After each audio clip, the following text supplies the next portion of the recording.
Sekarang mulai akidah sesat mulai masuk ke sekolah-sekolah kita. Apa itu? Mengatakan Allah ada di atas langit. Nah, ini bahaya sekali.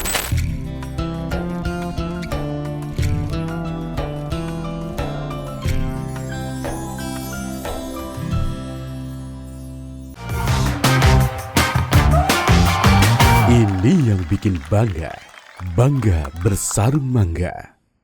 Acara Maulid Nabi Isra Mi'raj tidak ada bedanya. Semua adalah acara mengagungkan Nabi Muhammad dan segala sesuatu yang ada urusan dengan Nabi Muhammad. Itu acaranya orang-orang cerdas. Para ulama dari masa ke masa dengan kecerdasannya membuat bermacam-macam acara, tapi ada tujuannya sangat jelas. Merayakan Maulid Nabi, merayakan Isra Mi'raj, tahun baru Hijriah, nuzulul Quran dan sebagainya. Sering diadakan perayaan-perayaan seperti itu. Tujuannya adalah agar semakin dekat dengan pelaku sejarah agung Isra Mi'raj, Maulid Nabi, kepada siapa Quran diturunkan, hijrahnya siapa. Jadi sebetulnya kalau kita cermati apa yang dihadirkan para ulama dari bermacam-macam acara itu adalah agar kita semakin dekat dengan baginda Nabi Muhammad SAW. Maka kalau bicara Isra Mi'raj mendekat dengan Nabi, Maulid Nabi mendekat dengan Nabi, nggak ada bedanya. Sehingga kadang digabungkan, bukan karena telat mengadakan maulidnya, akan tapi ini semua adalah acara untuk menuju kepada Rasulullah SAW. Isra Mi'rajnya Rasulullah, mungkin ada beberapa hal yang perlu kita hadirkan. Kapan Nabi Muhammad Isra Mi'raj? Perbedaan para ulama. Qadiyat sendiri menyebut pendapat, bermacam-macam pendapat tentang kapan Isra Mi'rajnya Rasulullah. Ada yang mengatakan 13 bulan sebelum hijrah, mengatakan 12 bulan sebelum hijrah, ada yang mengatakan 6 bulan sebelum hijrah, ada yang mengatakan 5 bulan sebelum hijrah. Sampai ada 15 pendapat tentang kapan Isra Mi'rajnya Rasulullah sallallahu alaihi wasallam. Ada yang mengatakan Ramadan, ada yang mengatakan di bulan Rajab. Kalau mengingkari Isra Mi'raj tanggal 20 Rajab tidak ada masalah. Tidak perlu kita meributkan tentang kapan terjadinya Isra Mi'raj. Akan tapi yang harus kita yakini, Isra Mi'raj itulah yang jelas pernah terjadi pada Nabi Muhammad SAW. Itu yang penting. Makanya tidak harus tanggal 27 Rajab kita mengadakan Isra Mi'raj. Kapan saja kita mengadakan perayaan Isra Mi'raj. Ini yang pertama, yang jelas Nabi Muhammad Isra Mi'raj. Yang disepakati, Nabi Muhammad di Isra Mi'raj kan Nabi Muhammad oleh Allah setelah wafatnya Sayyidah Khadijah dan wafatnya Pamanda Abu Talib.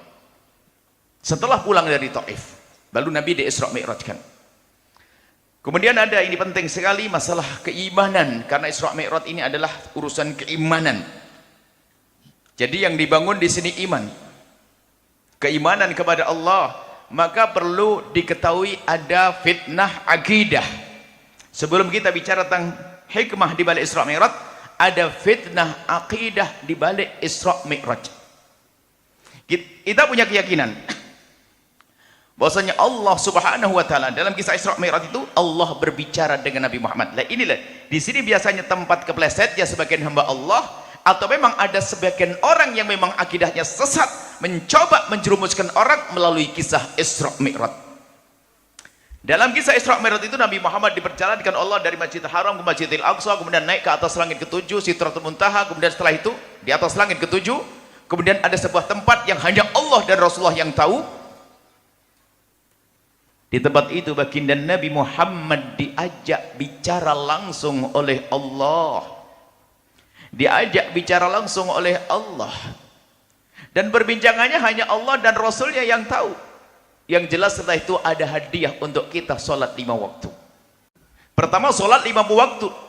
Nabi Muhammad turun ketemu Nabi Musa. Nabi Musa mengatakan umatmu tidak akan mampu, mintalah kepada Allah takhfif, keringanan. Kemudian Nabi Muhammad dengan kasih sayangnya datang lagi ke tempat yang sudah disiapkan oleh Allah untuk minta pengurangan sholat sehingga dikurangi menjadi 45, turun lagi, naik lagi, turun lagi, naik lagi, dikurangi sampai tinggal 5 waktu dan Nabi tidak naik lagi. Nah, di balik kisah ini, dan ini harus disebutkan karena sekarang mulai akidah sesat mulai masuk ke sekolah-sekolah kita. Apa itu? Mengatakan Allah ada di atas langit. Nah, ini bahaya sekali karena kisahnya naik turun. Lalu berkata ini orang sesat, kenapa Allah naik, kenapa Nabi Muhammad naik ke atas kalau bukan karena Allah ada di atas sana?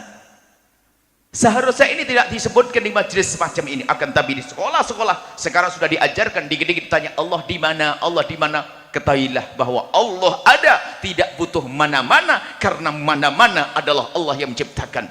Allah tidak butuh arsy untuk tempat tinggal, Allah tidak butuh arsy untuk duduk, Allah tidak butuh langit atas langit yang ketujuh untuk tempat tinggal. Allah ada tanpa itu semuanya. Bahkan sebelum arsy diciptakan Allah sudah ada, sebelum langit diciptakan Allah sudah ada. Maka hati-hati anak-anak Anda, jangan sampai sekolah di sebuah tempat ternyata di situ diajari untuk meyakini Allah ada di atas langit. Nah, biasanya bersama Isra Mi'raj inilah kesesatan akidah dihadirkan. Karena di kisahnya naik turun, naik turun, naik turun. Apalagi ada satu buku Isra Mi'raj yang disebutkan pada Sayyidina Abdullah bin Abbas. Di situ banyak hal yang harus dicermati. Harus waspada kalau bicara tentang membaca buku sejarah-sejarah itu, hati-hati. Kadang ada disisipkan hal-hal yang tidak sesuai dengan akidah.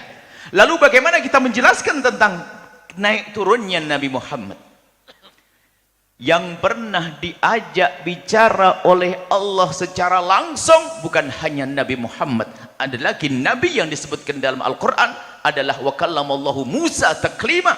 Ada Nabi lain yang pernah diajak bicara langsung oleh Allah selain Nabi Muhammad, yaitu Nabi Musa alaihissalam. Nabi Musa diajak bicara langsung oleh Allah. Artinya Nabi Muhammad pernah diajak bicara langsung oleh Allah, dan Nabi Musa pernah diajak bicara, Nabi Muhammad juga pernah diajak bicara. Cuman antara Nabi yang Nabi Musa dengan Nabi Muhammad ini beda. Nabi Muhammad kenapa tidak diajak bicara oleh Allah di Madinah atau di Makkah? Tidak. Allah ingin mengajak bicara Nabi Muhammad dibawa ke atas langit ketujuh. Kalau Nabi Muhammad diajak bicara di bumi sama dengan Nabi Musa. Nabi Musa diajak bicara oleh Allah di Bukit Tursina. Wa kallamallahu Musa taklima. Nabi Muhammad, Allah mengajak bicara Nabi Musa waktu Nabi Musa di atas Bukit Tursina. Nah, ini harus dipahami. Maka Bukit Tursina adalah tempatnya Nabi Musa saat diajak bicara oleh Allah, bukan tempatnya Allah. Bukit Tursina tempatnya Nabi Musa, bukan tempatnya Allah. Jangan lalu berkata Allah ngajak bicara dengan Nabi Musa di Bukit Tursina, berarti Allah nongkrong di Bukit Tursina. Kesesatan akidah, keluar dari iman. Begitu juga di saat Nabi Muhammad berada di atas langit ketujuh kemudian bicara dengan Allah, maka tempat itu adalah tempat yang disiapkan oleh Allah untuk Nabi Muhammad, bukan tempatnya Allah. Dan harus paham makna ini. Jadi itu tempatnya Nabi Muhammad yang sangat mulia, sehingga waktu Nabi Muhammad turun ingin minta diskon, pergi ke tempat yang mulia yang telah Allah siapkan. Sampai di situ bicara lagi kepada Allah, turun lagi, naik turun, bukan karena Allah ada di atas sana, akan tapi karena tempat itu tempat mulia yang telah Allah siapkan untuk Nabi Muhammad. Ini harus kita pahami makna ini, karena kesesatan di balik ini. Hari ini hati-hati, kita harus tegas masalah akidah. Akidah kita akidah ahlil haqqi ahli sunnati wal jama'ati al asy'ariyati. Karena akidah ini adalah indah. Asy'ariyah indah, Maturidiyah indah. Kemudian ini harus kita pahami bahwasanya Allah ada tidak memerlukan tempat. Biasanya kisah ini dijadikan hujjah sebagian orang, kenapa Nabi ke atas kalau bukan karena Allah di atas? Tidak, Allah tidak memerlukan atas. Allah tidak memerlukan tempat karena Allah ada tidak memerlukan tempat. Sebelum adanya tempat, Allah ada tanpa memerlukan tempat. Allah maha ada. Seperti ini. Ini adalah sering dihadirkan kesesatan-kesesatan di akhir zaman ini. Maka dari itu Anda kalau milih sekolah harus waspada. Bagaimana tentang keimanan anak Anda? Paling tidak begini wahai para ibu, hari ini mulai banyak sekolah-sekolah Islam, marak sekolah Islam. Hati-hati. Anda jangan menyulahkan sekolah anak Anda ke sekolah kecuali Anda tes. Tesnya sederhana saja. Bisa Anda menyenandungkan syair-syair berikut ini atau nada-nada berikut ini? Kalau nggak bisa di situ batal, jangan disulahkan. Apa itu? Allah wujud kidam baqa mukhalafatu lil hawa. Sudah. Kalau masih di sekolah itu ada begitunya, aman itu. Loh, ini akidah. Belajar itu ya harus begini, ada bentengnya. Jangan sampai kepleset yang terpesona bangunannya megah. Oh, ini megah ini. Megah pakai Allah sifat 20 ini megah. Ada jangan terpesona bangunan megah. Oh, bacaan Qur'annya bagus. Oh, ini ya bagus. Akidah nomor 1. Keimanan nomor satu, jangan Anda mudah terpesona dengan sebuah pendidikan agama, tapi ternyata anak kita sesat. Ini kami sampaikan karena ini sudah akidah mengakar dari masa ke masa di masyarakat Indonesia. Bahkan jumhur atau kebanyakan manusia sejagat ini adalah antara ahli sunnah wal jamaah Asy'ariyah atau Maturidiyah. Di Indonesia Asy'ariyah. Anda pergi ke Mesir ada nanti Asy'ariyah. Kemudian Anda pergi ke Turki sana, di sana adalah Maturidiyah. Anda pergi ke sebagian Irak sana Maturidiyah. Jadi dunia ini ulama berakidah antara ahli sunnah wal jamaah Asy'ariyah atau Maturidiyah. Dua, ini masalah akidah perlu kami hadirkan supaya kita tidak luput sebelum ngantuk. Ini harus serius masalah akidah. Kemudian tentang Isra Mi'rajnya Rasulullah, ada satu hal yang perlu dicermati dengan serius tentang apa yang dibawa oleh Rasulullah. Nabi Muhammad membawa hadiah namanya as-salah. As-salah. Dari atas langit baginda Nabi turun membawa as-salah. As-salah ini adalah satu ibadah yang hendaknya dilakukan seorang hamba, yang ternyata di dalam sholat ini justru untuk menyambung hati kita dengan Allah dan dengan sesama manusia. Jadi kalau bicara tentang sholat itu sebetulnya pendidikan bagaimana kita baik kepada Allah dan baik kepada sesama manusia. Sederhananya seperti itu. Nanti kita cermati masalah sholat. Sholat itu dimulai dengan Allahu Akbar. Allah Maha Agung, Allah Maha Besar.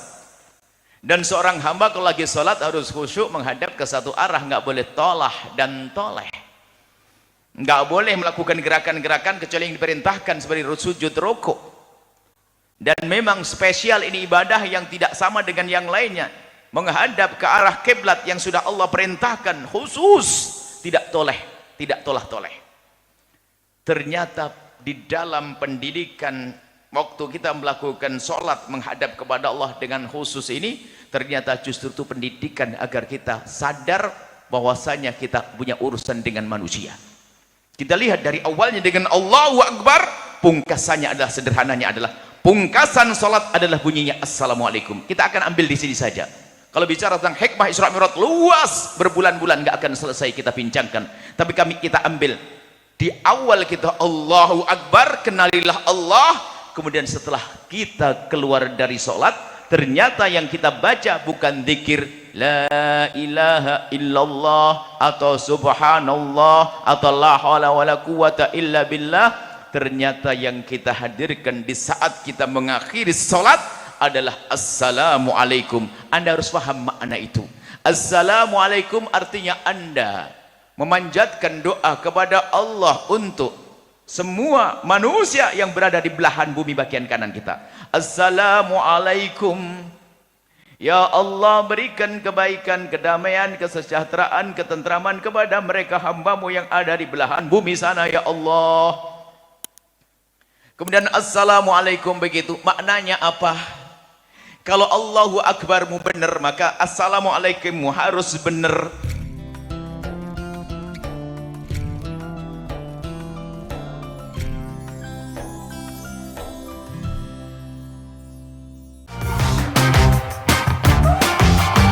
Ini yang bikin bangga, bangga bersarung mangga. Sahabat Al-Bahjah TV, setelah menyaksikan video ini, jangan lupa bersolawat kepada baginda Nabi Muhammad. Shollu ala Nabi Muhammad. Allahumma sholli alaihi wa ala alihi wa sahbihi.